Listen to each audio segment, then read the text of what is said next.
I'm Vanessa Binks, and with Elizabeth Anderson, this week's Taking Stock takes a look at the Stock Journal's top news stories.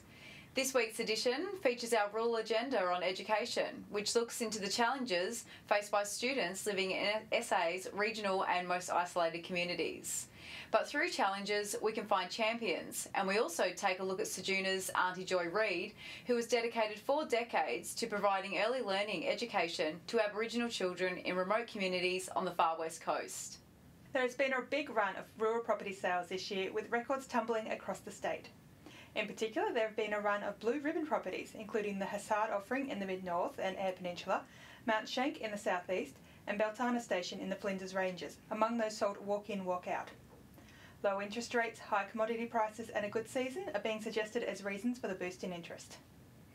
In other news, primary producers are taking up the opportunity to reduce production costs by investing in on-farm solar farms. The Riverland region now has 17 solar farms operating, with a further 20 under construction. And Redmond Green Energy's Mark Yates said after the Riverland's crippling drought in the 2000s, he began to look into ways to help reactivate land and began offering solar farm opportunities.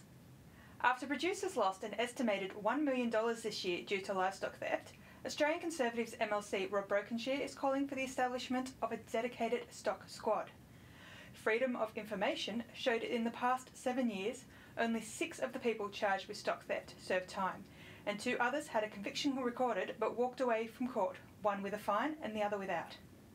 SAPOL Regional Operations Assistant Commissioner Bronwyn Kilmere said SA Police had 19 agriculture liaison officers working in regional local service areas, with 8 authorised as inspectors. This is also the last week for our 4-page look at the rural levy organisations and how they're performing. That's it for this week. Be sure to send in your pics of where you're reading your stock journal during the summer break to be in with a chance to win our prize pack. And we'll see you in 2018.